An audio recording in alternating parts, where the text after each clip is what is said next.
Hello. അപ്പോൾ ഇവിടെ ഇപ്പം ഏകദേശം സമയം ഒരു 6:30 ആയിട്ടുണ്ടാവും കേട്ടോ. അപ്പം ഏട്ടൻ ഇന്ന് മറ്റ് ഫുട്ബോളിൻ്റെയോ ക്രിക്കറ്റിൻ്റെയോ എന്തോ സാധനത്തിൻ്റെ ഒരു ഫൈനലില്ലേ, എന്നോട് ക്ഷമിക്കണം. ഞാൻ സ്പോർട്സുമായിട്ട് എനിക്ക് സത്യം പറഞ്ഞാൽ യാതൊരുവിധ ബന്ധമില്ല, അതുകൊണ്ട് എന്തെന്നാണെന്ന് എനിക്ക് അറിയാൻ പാടില്ല. അപ്പം അങ്ങേര് അവിടെ ഡ്യൂട്ടിയിൽ ചോദിച്ചിട്ട് അതിൻ്റെ ഫൈനൽ കാണാൻ വേണ്ടിയിട്ട് നേരത്തെ വരാമെന്ന് പറഞ്ഞിട്ടുണ്ട്. അപ്പോൾ എൻ്റെ അടുത്ത് പറഞ്ഞു, എന്തായാലും വരണതല്ലേ, ഒരു ചിക്കനൊക്കെ ഉണ്ടാക്കിയിട്ട് എന്താ പറയുക ഒന്നിരിക്കാന്ന് പറഞ്ഞിട്ട് ഞങ്ങൾ ചിക്കൻ മേടിച്ചു. അപ്പോൾ അതിൻ്റെ കുറച്ച് പണിയിലാണ് സംഭവം ചെയ്തുകൊണ്ടിരിക്കുന്നത്. പപ്പ ഓൾറെഡി തന്നെ അവിടെ ചിക്കൻ കഴുകി വെച്ചിട്ടുണ്ടായിരുന്നു. അപ്പോൾ ചിക്കൻ ഫ്രൈ ചെയ്യാന്ന് വിചാരിച്ചു കഴിഞ്ഞപ്പോൾ ഇപ്പം മിക്കപ്പോഴും ഞങ്ങൾ ചിക്കൻ ഫ്രൈ ചെയ്തിട്ടാണ് കൂടുതലും കഴിക്കുന്നത്. അപ്പം അങ്ങനെ എപ്പോഴും ഫ്രൈ ആക്കി കഴിഞ്ഞ് കഴിഞ്ഞാൽ ശരിയല്ലല്ലോ. അത് മാത്രമല്ല, വെളിച്ചെണ്ണ ഇത്രയേ ഉള്ളൂ. അപ്പോൾ ഈ വെളിച്ചെണ്ണയിൽ ഫ്രൈ ചെയ്യാൻ പറ്റാത്തത് കൊണ്ട് ചിക്കൻ നല്ല നന്നായിട്ട് റോസ്റ്റ് ചെയ്യാന്ന് വിചാരിച്ചു. അപ്പം ഞാനിപ്പോൾ ഇതിൽ സവാള, ഇഞ്ചി, വെളുത്തുള്ളി മറ്റ് സംഭവങ്ങളൊക്കെ ആയിട്ട് തക്കാളിയും കൂടെ ഞാൻ വരട്ടാൻ വേണ്ടിയിട്ട് ഇട്ടിരിക്കുകയാണ്. എനിക്ക് മല്ലിയില ഭയങ്കര ഇഷ്ടമാണ് കേട്ടോ. എത്രത്തോളം പണ്ട് എനിക്ക് മല്ലിയില ഇഷ്ടമല്ലായിരുന്നു. ഫസ്റ്റ് ടൈം നമ്മൾ മല്ലിയില കഴിച്ചപ്പോൾ ഒരു തരം പ്രാണിയില്ലേ, ഒരു കറുത്തിട്ടൊരു കുഞ്ഞി പ്രാണി, ആ പ്രാണിയുടെ ഒരു ചാഴി അതിൻ്റെ ഒരു മണം പോലെ എനിക്ക് തോന്നുമായിരുന്നു.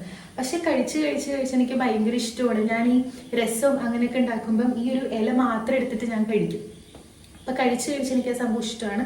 അപ്പം ചിക്കൻ കറി എപ്പോൾ വെച്ചാലും ഞാനിത് ഉണ്ടെന്നുണ്ടെങ്കിൽ അല്ലെങ്കിൽ ഞാൻ കടയിൽ നിന്ന് മേടിച്ചിട്ട് എങ്ങനെയെങ്കിലും സംഭവം വെക്കാറുണ്ട്. അപ്പം ഞാൻ ഇന്ന് ഈ ചിക്കൻ കറി ഉണ്ടല്ലോ വെക്കുന്ന സമയത്ത് ഞാനിങ്ങനെ മനസ്സിലിങ്ങനെ ഓർക്കായിരുന്നു വെച്ച് കഴിഞ്ഞാൽ ഞാൻ എന്തെനിക്കറിയില്ല, ഏട്ടൻ നേരത്തെ വരണത് കൊണ്ടാണോ എന്ന് എനിക്ക് അറിയാൻ പാടില്ല.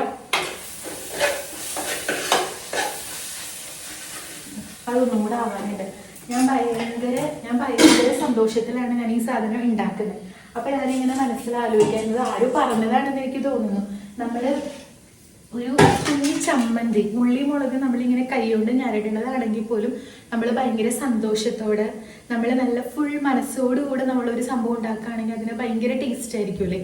പക്ഷെ എത്ര വലിയ അടിപൊളിയായിട്ട് ഒരു സാധനം നമ്മൾ ഉണ്ടാക്കുവാണ്, ഭയങ്കര കുക്ക്, പക്ഷെ അയാൾ മനസ്സോടെ ഇഷ്ടമില്ലാത്ത രീതിയിൽ ഉണ്ടാക്കി കഴിഞ്ഞ് കഴിഞ്ഞാൽ അതിനൊരു ടേസ്റ്റ് കിട്ടില്ല എന്നൊക്കെ പറഞ്ഞിട്ടുണ്ട്. എനിക്കും അങ്ങനെ തോന്നാറുണ്ട്. ഇപ്പം നമ്മൾ ഫുൾ നല്ല മനസ്സോടുകൂടെ എന്തെങ്കിലും ഒരു കുഞ്ഞു സാധനം ഉണ്ടാക്കിയാൽ പോലും അതിന് ഭയങ്കര സ്വാദായിരിക്കും. അപ്പം ഞാൻ ഏട്ടൻ നേരത്തെ വരണത് കൊണ്ട് എനിക്ക് ഭയങ്കര സന്തോഷമാണ്. അപ്പം അങ്ങനെ എന്താ പറയുക, ഭയങ്കര സന്തോഷത്തോടുകൂടെ നമ്മൾ കുക്ക് ചെയ്യുമ്പം ആ ഒരു കറിക്ക് ഒരു പ്രത്യേകതയായിരിക്കും. നമ്മുടെ സ്നേഹം കൂടെ അതിലേക്ക് ആഡ് ചെയ്യുന്നൊക്കെ ഏതോ സിനിമയിലും ഇതിലൊക്കെ പറഞ്ഞിട്ടില്ല. അതുകൊണ്ട് ഈ സാധനം കഴിഞ്ഞു പോകും.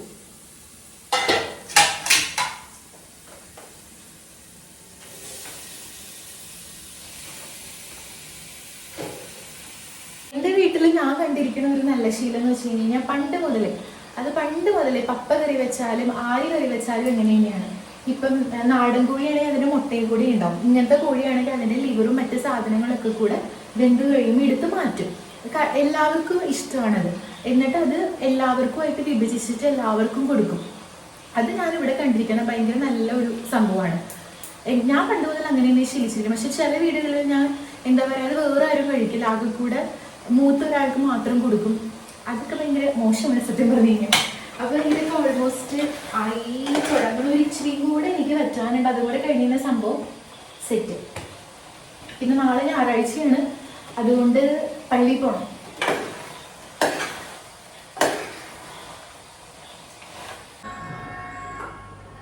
ബിയറും കുത്തി കാണിക്കാമോ?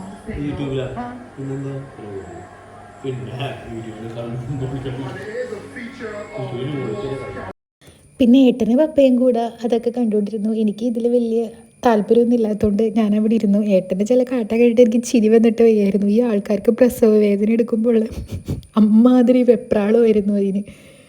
ഇഷ്ടമുള്ളതുകൊണ്ടാണ് കേട്ടോ. പിന്നെ ഞങ്ങൾ ചിക്കൻ കറിയും ചോറൊക്കെ കൂടെ കഴിച്ചു.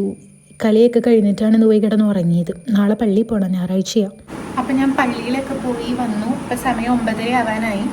പിന്നെ ഇന്ന് പള്ളിയിൽ എന്താണ് തിരുഹൃദയത്തിൻ്റെ തിരുനാളായതുകൊണ്ട് നമുക്ക് നെയ്യപ്പമൊക്കെ കിട്ടി. നല്ല നെയ്യപ്പമായിരുന്നു കേട്ടോ.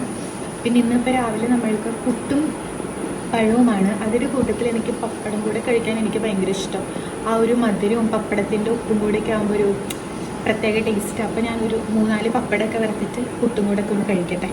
പിന്നെ ഒരു ചായയൊക്കെ ഇട്ട് കുടിച്ച് ഞാനങ്ങനെ ഇരുന്നു. വേറെ പണിയൊന്നുമില്ല. ഏട്ടൻ എഴുന്നേറ്റിട്ടില്ല ഇതുവരെ.